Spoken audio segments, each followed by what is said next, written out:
joining the webinar today. We have a pretty short and brief and to the point webinar, about 30 minutes. We should get you out of here around 2:30. But today will be all about turbocharging your revenue cycle as we move into 2024, and some key insights, strategies, key performance indicators, and so on. So I'm very excited to meet with everyone today and go through some of the strategies that kind of go into an effective and efficient revenue cycle.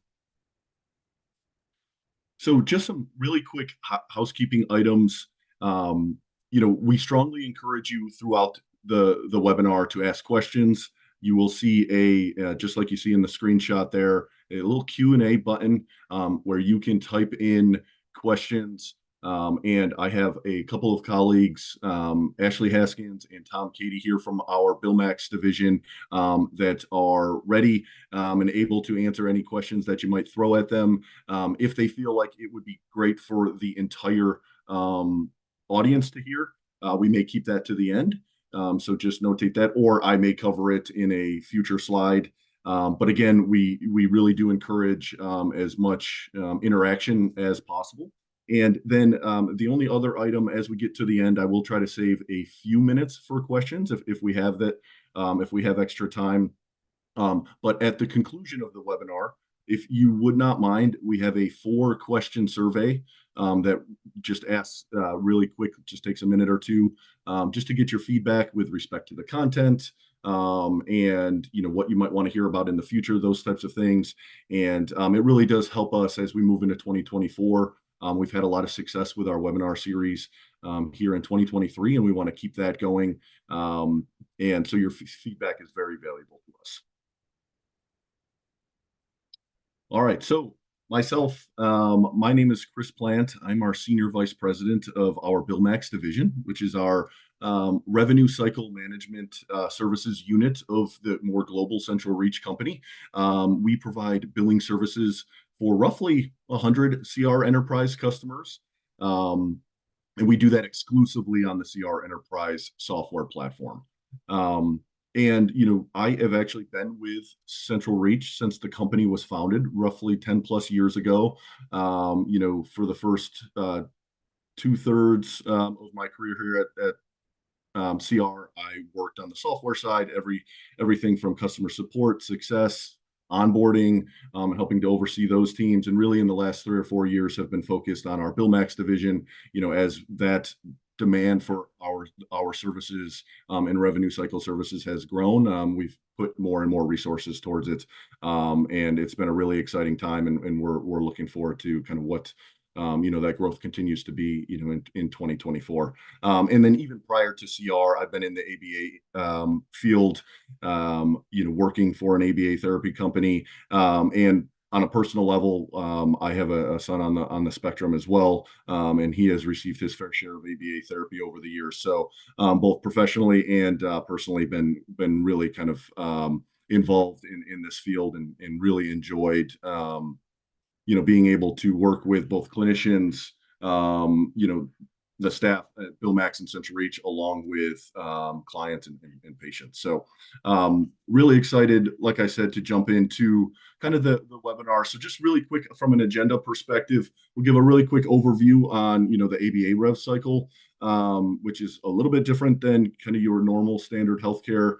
We will talk a little bit around KPIs and how we think about them on the BillMax side, especially, obviously specific to revenue cycle, and then also looking at things around benchmarking and some standards, talking about data-driven decisions and what that looks like and how that can drive an effective revenue cycle department. Technology and automation, as we know, AI, things like bots, they're becoming more and more common, and kind of what that could look like. And then, like I said, if we do have any time at the end for any Q&A, we'll open that up to questions. Again, we will try to answer those questions throughout as well. So quickly, as I mentioned, we're going to jump right into the ABA revenue cycle management. But before I do that, I wanted to show, and I actually presented at our CR Unite conference this year, and some of the data that I showed up front is similar to what I'm showing today, and kind of really surprised a lot of the participants in my workshop. But but this slide probably will not be much of a surprise to you, right? And so, in a recent survey from the behavioral health business, the two main um, challenges that we heard from businesses, ABA specific, is around staffing. We know that's been a challenge since ABA was created, and so we're not necessarily here to talk about that today. But what we are here to talk about is number two on that list, which is reimbursement, payment challenges, payer challenges, and so on. So and that should be no surprise, I'm sure, to anyone on this call. It's a constant battle working with insurance companies to ensure that you're getting reimbursed. There's a lot of work that needs to happen from a revenue cycle on the back end side, claim submissions, AR follow up, those types of things. But what a lot of people don't realize is on the front end, right? Your verification of benefits, credentialing, authorization management, all of those things have a major impact on your overall revenue cycle. And the more the companies that come, that we work with on the BillMax side that have very effective and efficient front office teams are, the ones that usually we're able to partner with and be very, very successful from a collections perspective, because all of those activities, have downstream effects. And so that's a little bit just kind of some data that from the industry. Now, we did take a look at some data specific to Central Reach, right? So Central Reach has thousands of ABA customers, organizations that use our software, and some of this data we thought was really interesting to show, and obviously directly specific to revenue cycle. And so really what you're looking at here is, on average, from our customers that use our CR enterprise product, for we split out those customers into three segments, right? Over 30 million in annual revenue, between 5 and 30, and then under 5 million in annualized revenue. And you can see the averages, 87, 91, 89. That's about the average gross collection rate that our customers are seeing for claims that they've submitted 12 months ago, right? So that's kind of your average. Now you can see at the top, that top 10%, those are the ones that are collecting the 98, the 99s. And as you can imagine there on the left-hand side, it translates that directly into real dollars. So for an organization that has $20 million in revenue, from going from the average to the top 10%, you can increase your cash flow by $1.2 million, right? So this is material dollar amounts. And ultimately, from a BillMax perspective, and we'll talk about kind of some of the industry standards, we're constantly, comparing ourselves to that top tier from a collection rate perspective. And ultimately, really, that's what everyone should be doing, right? Striving to get into that, that top percentile. As we know, ABA therapy, whether it's speech, PT, OT, all of these businesses are ultimately kind of have razor thin margins, right? And so being able to increase your collections by 5%, 10% can have major effects as far as the ability and the quality of care that you're able to provide, right? But ultimately, just the overall health of your business, right? And so I like to show, and share some of this data, just so that you can see there are major, a major difference between kind of our top tier customers from a collections perspective, and overall kind of from a peer average. So as we jump in to ABA, you all know what kind of revenue cycle is, right? So I'm not going to kind of bore you with that. But what I think is unique from an ABA perspective is ultimately, ABA is still relatively new to insurance companies, right? We've been at it now for 10, 15 plus years, but comparative to other healthcares that have been around for 50 to 60 years, it's still relatively new, right? So that is certainly still causing disruptions from a revenue cycle perspective. Your fee schedules, coding, ongoing audits that you may receive different types of audits from different payers and so on.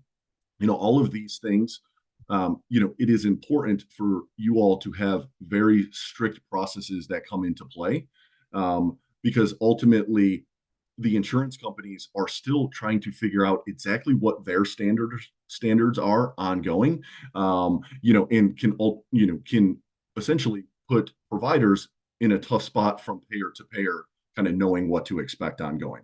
So, ABA does present some of those unique challenges, and from an opportunity perspective, as I mentioned, this is a kind of, a small margin type business, right? And so it's imperative to be as efficient and as effective as possible.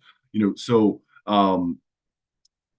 what is important to do is leverage the data that you do have and make decisions based off of that data, right? So we'll get into kind of some data driven decision making later on, but it's very important to be constantly looking at the data. As we know, the ABA field is very data driven when it comes to clinical work. Well, it's important to bring that same mentality into kind of your back office work, especially from a revenue cycle perspective, because the more you're looking at the data, the more you can improve on the data, right? And so at BillMax, for example, we're looking at things like gross collection rates, percent of receivables in various buckets, AR that hasn't been touched in X amount of days, and so on. And so these are all things that we're doing on a regular basis to ensure that we're constantly improving, and also just to ensure, hey, do we have a specific payer with a specific client that all of a sudden has stopped paying for a certain code, right? All of these things, if you're looking at the data on a regular basis, are things that you can really find out very quickly, and then start to figure out, okay, hey, what is the solution to the problem that I'm finding here within the data? And so some of the unique challenges, I mentioned some of them already, but as we know, the coding can be quite complex, right? A quick example, we know I don't know if we have any providers out there in Indiana, but as of January 1, Indiana is implementing a modifier series, right? That's something that is new, Indiana Medicaid. That now is something that providers need to implement as they move into 2024. Those are things that generally an established type healthcare industry or service, those changes are few and far between. ABA is still, recognizing them on an ongoing basis. We have payer variability, right? There's different reimbursement rates for different payers, as well as just different rules around the codes. Even the codes themselves are still not fully standardized. And then the compliance piece of it, that is, again, not standardized across the board, where there is different audits from different payers, different audits for different types of service, and so on. And so, it's extremely important, from a revenue cycle perspective. Really, it all starts with, pretty much every staff, all the way down to your RBT. It is important for them to be trained on how to enter information and provide service in a compliant manner so that ultimately you are getting paid appropriately. Because what you will find out is that these payers still don't always have, all of their own rules in place from a system perspective, and you can end up getting paid for services that you probably should not have, which causes downstream effects when you get audited later on. You have recoupments and all of those things. So it is extremely important, to have all of those workflows, all of the training in place for your staff, all the way from, the time that client calls and you are verifying benefits, getting an authorization, to when your staff are seeing that client and they're entering that data, into CR or whatever system that you are using. So there's certainly unique challenges to, the revenue cycle within the ABA industry. As far as key KPIs or key performance indicators, we really On the BillMax side, as I mentioned, these are things that we look at on a regular basis, really to ensure that we are moving in the right direction. We're trending appropriately from a collections perspective and so on. And so I'm going to show some examples of some KPIs today, but ultimately, in what I talked to at the workshop at CR Unite, step one of having a more of a KPI or a data-driven model from an RCM perspective is coming up with a set of KPIs, whether the ones from today or your company comes up with their own or a variation of the two.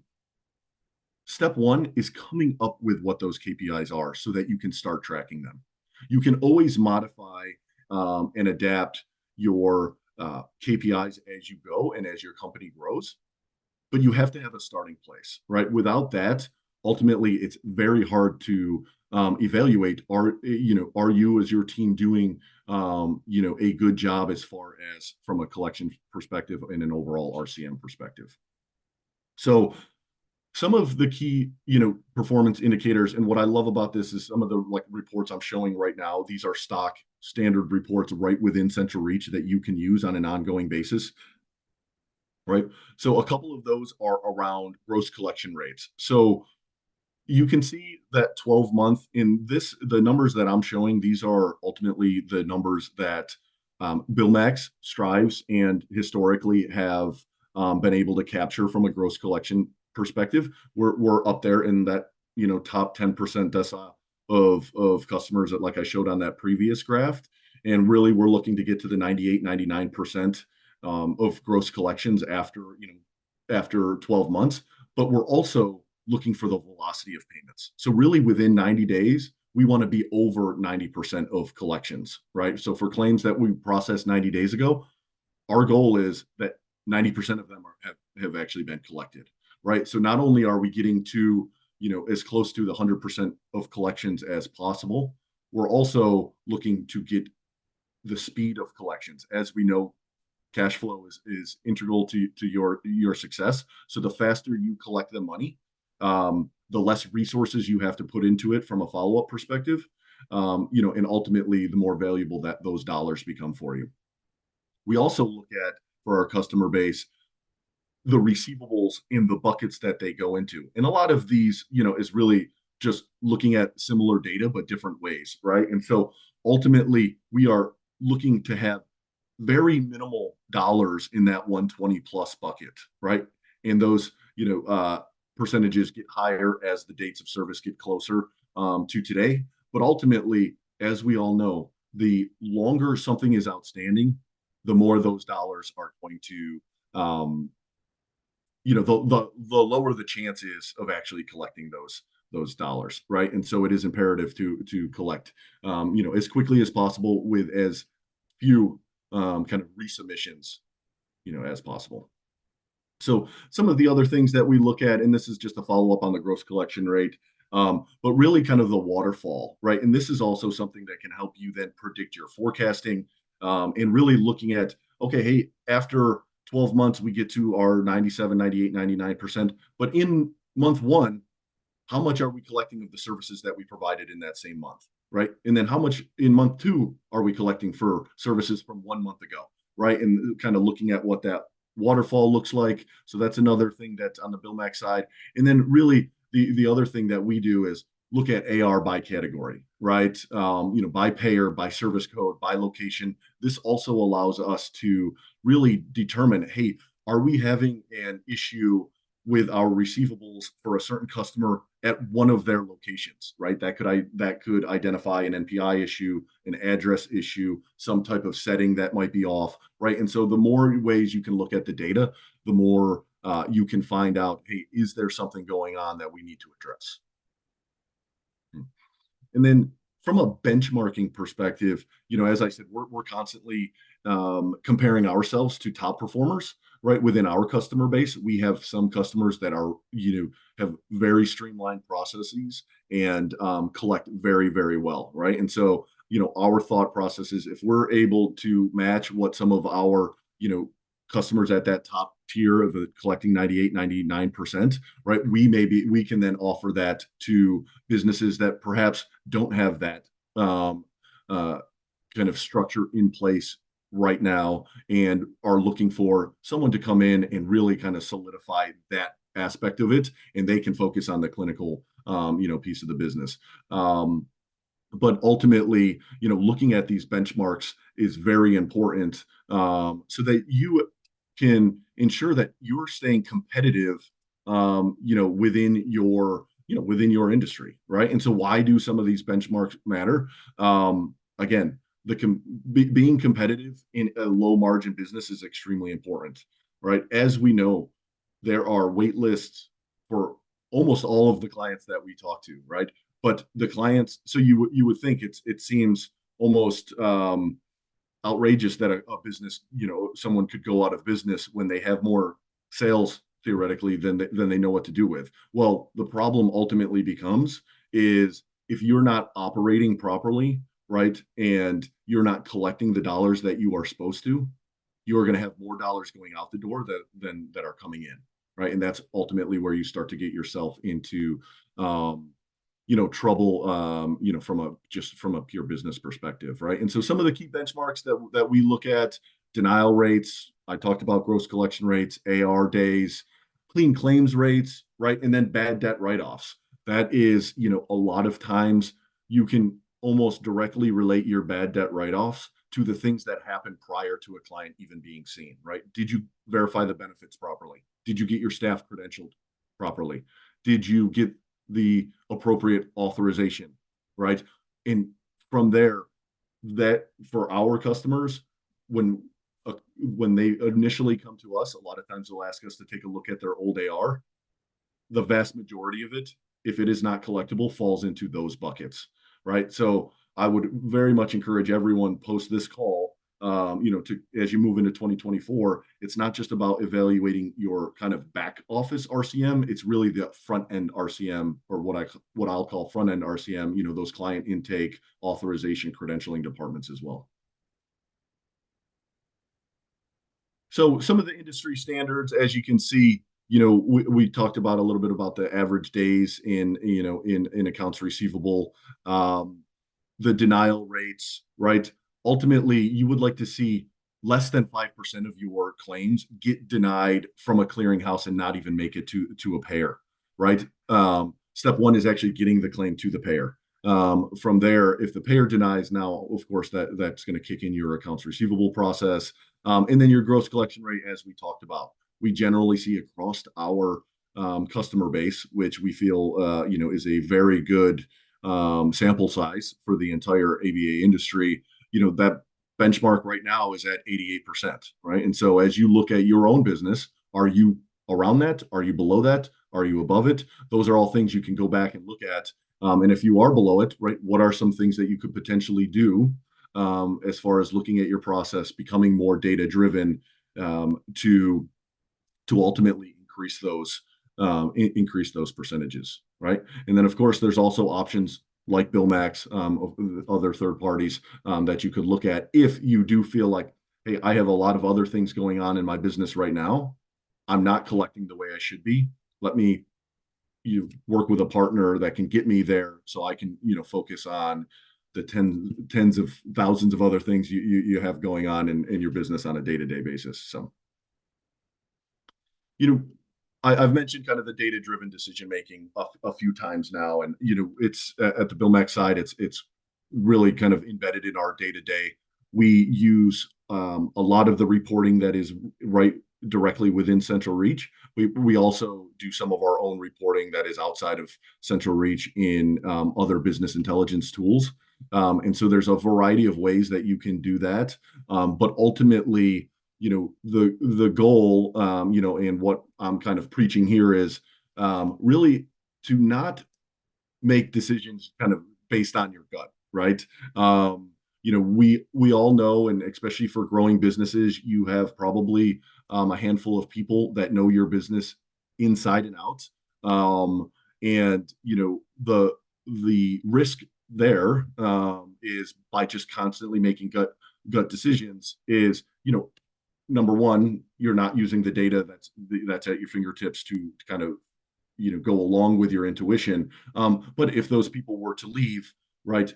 Okay, now how are we going to kind of get that institutional knowledge back, right? And so, really shifting the business to being a more data driven decision making organization will allow you to really take a look at all of the data that's at your disposal and determine, okay, where are we falling down on this collection rate, if that's kind of one of your KPIs that you're looking at. Okay, well, it's with these three payers. What is going on with these three payers that we're not collecting at the 96, 97 like we are for other seven payers? Right. And then you can start working backwards and seeing, okay, well, it seems like most of our denials are from an authorization.